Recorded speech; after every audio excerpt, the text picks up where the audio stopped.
Malawi Brief. Ndipereke chipepeso kwa mnyamata woyimba wathu Eli Njuchi chifukwa cha kuluza mamemba a bandi yake amene anachita ngozi boma la Nchewu Pasenzani.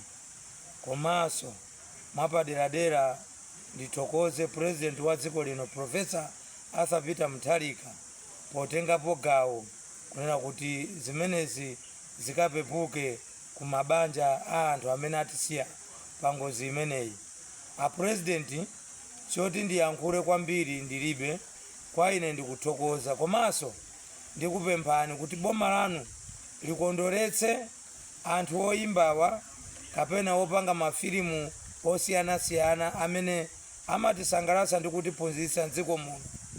Ena akumakhala osauka chifukwa cha kuponderezedwa kwa mabungwe amene amayang'anira zimenezo. Tikumachita manyazi tikaona azinzathu amayiko monga Tanzania, Zambia ndi Mozambique, South Africa, Nigeria, kuna kuti makampani amachita investi mwa anthu alusowa. Koma kuno ku Malawi iyi ndi mbiri chabe imene simachitira bwino anthu azalusowa. Pa chimenechi a President ndikuyamikireni kwambiri kuti chikondi chanu chimafikira wina aliyense. Zikomo kwambiri. Nkhani yanga mu video iyi, ichi ndi chikwanje. Chikwanjechi unali order of the day ku nthawi ya ulamuliro wa Chakwera amene President anachoka ku Malawi Assemblies of God, koma sanalabade za kukhapidwa kwa anthu.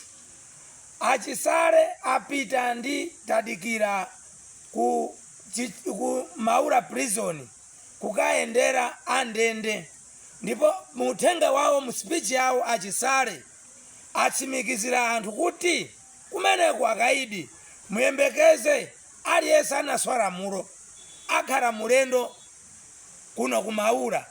Kukupezeka anthu amene nthawi imene amakhapidwa anthu samayankhulayi, kungoyankhula achisale anomani bodyguard original wa Mutharika, MP wa Nchewu, komanso munthu amene ndi deputy minister akufuna kutsatira chilichonse anaswala mulo.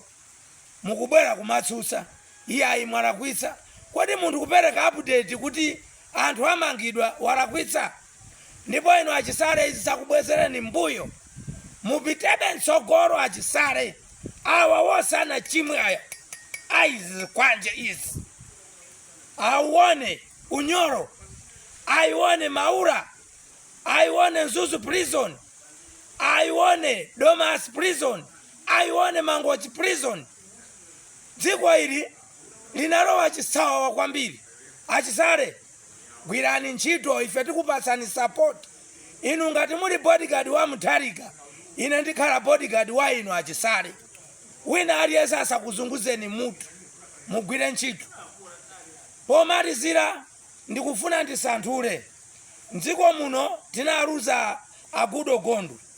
Agudo Gondwe anali katswiri woyendetsa chuma cha dziko, koma mwamwayi Mulungu atipasa Joseph Mwanamveka akuzungulira maiko osiyanasiyana, akupanga chothekera kwacha sikugwa sikukwera.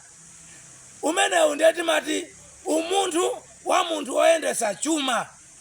Amwanamveka gwirani ntchito mosayang'anira mbali, ndipo musabwerere kumbuyo iyayi. Zimene mukuchita dziko likuona. Pano pachina chilichonse chili paize chifukwa cha mmene mukugwirira kagireta iyi. Posachedwa apa mwachoka kumali kwa Aluya kukapempha thandizo. Ndikumvetsedwa kuti mukhalanso mukuyenda January kukumana ndi anthu kuti apereke maganizo awo. Koma chimene ndingopempha ine mwapadera, Ambuye Chemachola Mwanamveka, ine ngati Comrade Lighton Mangochi ndikudziwa ambiri samakufikirani, amatifikira ife. Anthu ogwira ntchito mboma, mutiganizire ma civil servants ngati ndikotheka. Moyo wa economy wapano zinthu sizikufanana ndi budget. ndikudziwa kuti mukamva uthengawo kakileta muyigwira bwinobwino mosazondoka kuti mpaka ndithu zitheke. Ino amalawi amene mukumane ndi amwanamveka nthawi imene azikumana ndi anthu amati taking budget to the people, kakambeni fundo zimene mukudziwa mwachitsanzo kwa akakamiza aboma kunena kuti ayambe kugwiritsa ntchito human capital. Ndende zathu akaidi alipo aluso amangokhala azigwira ntchito azipeza kokanga chepe dziko lizitukuka. Maiko akuesha amagwiritsa ntchito akaidi kugwira ntchito zosiyanasiyana dziko ndikumatukuka. Ena amene mukuwaona kumanga misewu kunowa ndi akaidi maiko akwawo. Tiyeni mugwire. Amenewo anali a Comrade Lighton Mangochi kuyikirapo ndemanga pa zinthu zina zimene zakhala zikuchitika ndi zina zimene boma likuyeneka kuchitapo. Musayiwale kupanga subscribe, like, share komanso comment. Khalani pomwepo pamene tibwere ndi mapulogalamu ena.